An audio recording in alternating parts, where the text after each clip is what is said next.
Assalamualaikum warahmatullahi wabarakatuh. Selamat datang di channel Mazhab Apa. Channel yang menampilkan fikih-fikih dari sudut pandang 4 mazhab yaitu Hanafi, Maliki, Syafi'i, dan Hambali. Mempelajari banyak pandangan ulama seputar masalah fikih tentu tidak dimaksudkan untuk membangun perbedaan di antara umat Islam. Namun mengetahui adanya pandangan yang beragam dalam satu masalah adalah justru untuk mempererat persatuan umat Islam. Kali ini disarikan dari buku Fikih Islam wa Adilatuhu, karya Profesor Dr. Wahbah Az-Zuhaili. Semoga bermanfaat. Berapakah jumlah rokaat sholat tarawih menurut 4 mazhab? Menurut mazhab Hanafi, sholat tarawih termasuk salah satu sholat sunnah muakkadah bagi lelaki maupun wanita, karena Rasulullah dan para khulafaur rasyidin senantiasa menjaga sholat itu. Pelaksanaan sholat tarawih disunahkan untuk berjamaah karena Rasulullah sendiri melakukannya dengan berjamaah pada bulan Ramadan malam ke-23, 25, dan 27. Setelah itu tidak diteruskan karena takut diwajibkan untuk kaum muslimin. Sholat tarawih yang dilakukan oleh Rasulullah di masjid sebanyak 8 rakaat, dan selebihnya dilakukan di rumah beliau sendiri. Berjamaah dalam sholat tarawih termasuk sunnah kifayah menurut pendapat yang lebih sahih. Artinya, jika orang satu masjid tidak menjalankannya, maka semuanya berdosa, dan semua yang dianjurkan untuk dilaksanakan secara berjamaah maka afdolnya dilaksanakan di masjid. Jumlah rokaat sholat tarawih semuanya 20 rokaat dengan tiap 2 rokaat salam, dan diselingi duduk istirahat. Jadi, semuanya 10 kali salam dan diakhiri dengan witir. Sholat witir tidak dilakukan secara berjamaah kecuali pada bulan Ramadan. Dalil yang digunakan untuk menentukan jumlah rokaat sholat tarawih adalah sunnah Umar ibnul Khattab sebagaimana yang terdapat dalam kitab Sahih Muslim. Umar mengumpulkan para jamaah di masjid dengan hitungan 20 rokaat sholat tarawih, dan keputusan Umar itu disepakati oleh para sahabat Nabi. Abu Hanifah pernah ditanya tentang keputusan Umar mengenai jumlah rokaat sholat tarawih dan ia menjawab, sholat tarawih itu termasuk sholat sunnah muakkadah, jadi Umar tidak mengambil keputusan dari dirinya sendiri, dan juga tidak membuat bid'ah. Apa yang dilakukan oleh Umar itu ada landasan dan persetujuan dari Rasulullah. Akan tetapi sebagian ahli hadis berkata, jumlah sholat tarawih yang jelas-jelas dilakukan Rasulullah adalah 8 rokaat. Dalilnya hadis dalam Sahih Bukhari dari Sayyidah Aisyah. Ia berkata, Rasulullah tidak menambahkan sholat lebih dari 11 rokaat, baik di bulan Ramadan maupun bulan-bulan lainnya.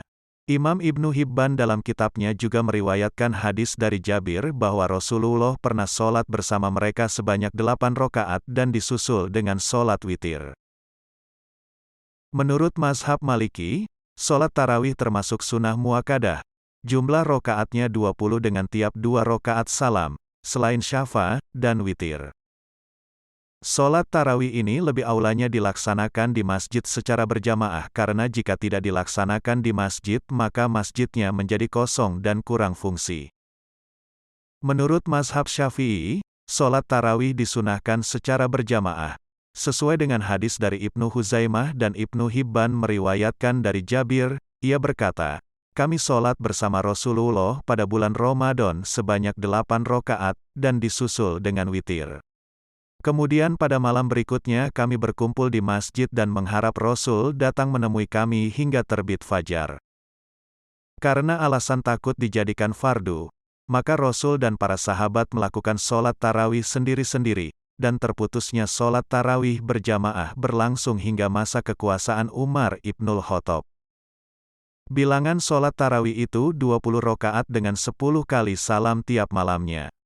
Waktunya mulai setelah sholat Isya sampai terbit fajar.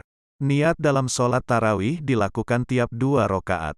Artinya jika seseorang sholat tarawih langsung 4 rokaat dengan sekali salam, maka sholatnya tidak sah. Menurut mazhab Hambali, sholat tarawih termasuk sholat sunnah muakkadah yang jumlah bilangannya 20 rokaat. Orang yang pertama kali melakukan sholat ini adalah Rasulullah. Abu Hurairah berkata, Rasulullah suka melakukan sholat qiyam pada malam bulan Ramadan tanpa menyuruh dengan tegas. Beliau hanya bersabda, siapa saja yang menjalankan sholat qiyam pada bulan Ramadan dengan landasan iman dan mengharapkan pahala, maka Allah akan mengampuni dosa-dosanya yang telah lalu. Sayyidah Aisyah berkata, suatu malam Rasulullah sholat di masjid, lantas orang-orang ikut sholat bersama beliau. Malam berikutnya, beliau sholat lagi dan pengikutnya makin banyak. Pada malam ketiga dan keempat banyak orang berkumpul di masjid, namun Rasulullah tidak keluar untuk sholat bersama mereka. Pagi harinya Rasulullah bersabda, aku telah melihat apa yang telah kalian lakukan, dan tidak ada yang menahanku keluar kecuali kekhawatiranku akan difardukannya sholat itu atas kalian. Rawi berkata, sholat yang dimaksud itu adalah pada malam bulan Ramadan. Hadis riwayat Muslim. Sholat tarawih sunahnya dilakukan dengan berjamaah dan dengan bacaan jahar atau keras, dan afdolnya dilaksanakan di masjid. Mengenai jumlah rokaat sholat tarawih, para ulama berbeda pendapat. Sebagian mereka mengatakan bahwa sholat tarawih itu sunahnya 20 rokaat karena mengikuti kaum muhajirin dan ansor. Pendapat lain mengatakan sholat tarawih itu 36 rokaat selain sholat syafa dan witir. Jumlah ini dilakukan pada masa pemerintahan Khalifah Umar bin Abdul Aziz, karena mengikuti penduduk Madinah yang terdahulu. Sebagian ulama berkata, Sayyidah Aisyah berkata, Rasulullah tidak pernah menambah sholat qiyam lebih dari 13 rokaat, baik pada bulan Ramadan maupun pada bulan-bulan lainnya. Ibnu Taimiyah berkata, semua pendapat di atas baik dan bagus. Sebelumnya Imam Ahmad juga sudah mengatakan hal itu. Bahkan ia menambahkan bahwa sholat qiyam bulan Ramadan itu tidak ditentukan rokaatnya karena Rasul sendiri tidak menentukannya.